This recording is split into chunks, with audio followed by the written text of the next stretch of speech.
अस्सलाम वालेकुम, welcome to classic kitchen. आज मैं आपको हंटर बीफ की रेसिपी देने जा रही हूँ जो बहुत ही चटपटा सा और बहुत ही स्पाइसी सा तैयार होगा। तो चलिए वक्त ज़ाया किए बगैर रेसिपी की तरफ चलते हैं। अगर आप मेरे चैनल पे पहली दफ़ा आएँ तो काइंडली इसको सब्सक्राइब कर लें और साथ ही बेल आइकन को भी प्रेस कर दें ताकि मेरी हर नई आने वाली वीडियो आप तक पहुँच सके। सबसे पहले मैंने बीफ के पीसेस ले लिए थे और पीस के ऊपर मैंने इस तरीके से कट लगा लिए थे। ये देख सकते हैं आप, मैंने गहरे कट लगा लिए थे इस तरीके से। ये मैंने 3 पीस लिए हैं, तकरीबन 1 किलो के ये तीनों पीस हैं। उसके बाद मैंने इसमें 1 कप सफ़ेद सिरके का शामिल किया, 2 खाने के चम्मच काली मिर्चों के ऐड किए और 2 ही खाने के चम्मच नमक शामिल किया और 1.5 खाने का चम्मच इसमें मैंने कलमी शोरे के ऐड किए। पानी मैंने इसमें इतना डाला कि ये अच्छी तरीके से उसमें डिप हो जाए। ये देख सकते हैं आप, ये तीनों पीस उसमें पानी में अच्छी तरीके से डिप हैं। उसके बाद मैंने इसको फ्रिज में रख दिया था और फ्रिज में मैंने इसको 2 दिन के लिए रखा और फिर मैं इसको निकाल के छुरी की मदद से प्रिक कर लेती थी ताकि इसमें जो मैंने कलमी शोरा और सिरका डाला है वो गोश्त के अंदर तक जाके गोश्त को अंदर तक टेंडराइज कर सके। उसके बाद हम चलते हैं मैरिनेशन की तरफ। तो यहाँ पर मैंने सबसे पहले लिया है 1 खाने का चम्मच काली मिर्चों का पाउडर, नमक हस्बे जायका, गरम मसाले का पाउडर 1 खाने का चम्मच और 3 खाने का चम्मच लिया है लेमन जूस, 2 खाने का चम्मच लिए हैं अदरक पेस्ट और लहसुन पेस्ट लिया है 2 खाने का चम्मच, 1 कप लिए मैंने दही का और 2 खाने के चम्मच लिए मैंने रेड मिर्चों का पाउडर। तो एक बड़ा बाउल ले लिया मैंने। अब इसमें मैं ये दही शामिल कर दूँगी। सारी दही मैंने एक बाउल में शामिल कर दी है। अब इसमें मैं डालूंगी लेमन जूस,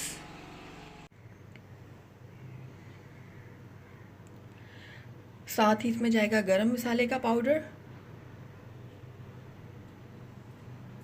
नमक जाएगा हस्बे जायका, काली मिर्चों का पाउडर ऐड कर रही हूँ मैं, लहसुन पेस्ट शामिल कर दूंगी और ये अदरक पेस्ट भी मैं डाल दूंगी। लाल मिर्चों का पाउडर भी ऐड कर दूंगी मैं। अब इन तमाम मसालों को मैं दही के साथ अच्छी तरीके से मिक्स कर लूँगी। नमक और मिर्च को आप अपने टेस्ट के हिसाब से एडजस्ट कर सकते हैं। आप जिस तरीके से पसंद करते हैं कम या ज़्यादा, आप उस हिसाब से अपने नमक मिर्च को एडजस्ट कर लीजिएगा। ये देखें, तमाम मसालों को मैंने अच्छी तरीके से दही के साथ मिक्स कर लिया है। अब हम चलते हैं नेक्स्ट स्टेप की तरफ। बीफ के टुकड़ों को मैंने पानी से निकाल के दूसरे बर्तन में शिफ्ट कर दिया है। अब इसमें मैंने जो मैरिनेशन के लिए पेस्ट तैयार किया था वो मैं डाल दूँगी फैला के। देखें, तमाम मसाला मैं डाल दूँगी पीसेस के ऊपर।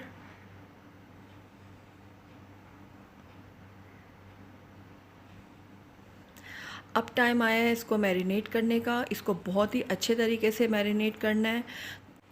हर पीस के ऊपर मसाले को अच्छी तरीके से कोट करना है। और ये देखें, जो ये कट लगाए थे मैंने, इन कट के अंदर अच्छी तरीके से मैं मसाले को डालूँगी। ये देखें, बहुत ही अच्छी तरीके से तब पूरा का पूरा मसाला उठा के पीस के ऊपर लगाना है, अच्छी तरीके से कोट करना है और ये जो सारे कट हैं इसके अंदर अच्छी तरीके से फिल करना है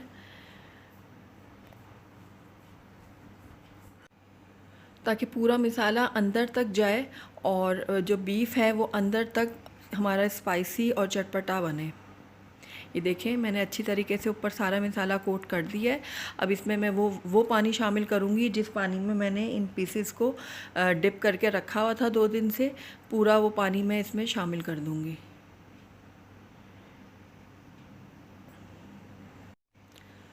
अब इस पतीली को मैं स्टोव में रख दूँगी और इसको मैं मीडियम हाई फ्लेम में पकने के लिए छोड़ दूँगी।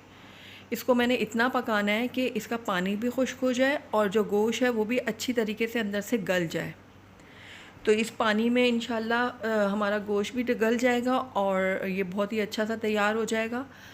तो इसको अब मैं मीडियम हाई फ्लेम में ढक्कन ढक के पका लूँगी।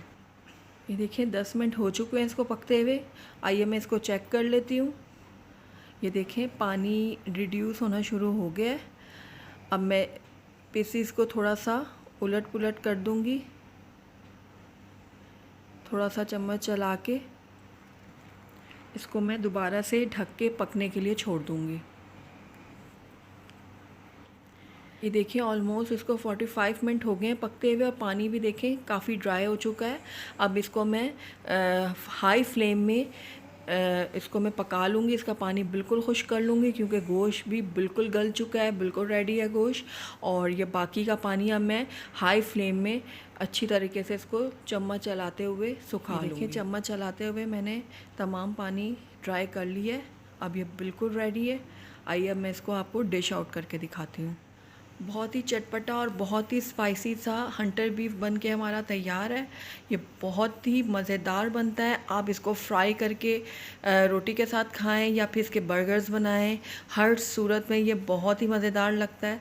आप इसको ज़रूर ट्राई कीजिएगा, आपको ये ज़रूर पसंद आएगा। अगर आपको ये मेरी वीडियो पसंद आई है तो इसको लाइक करें, अपने दोस्तों के साथ शेयर करें, और अगर पहली दफ़ा मेरे चैनल पे आए हैं तो काइंडली इसको सब्सक्राइब भी कर लें और साथ ही बेल आइकन को भी प्रेस कर दें, ताकि मेरी हर नई आने वाली वीडियो आप तक पहुंच सके।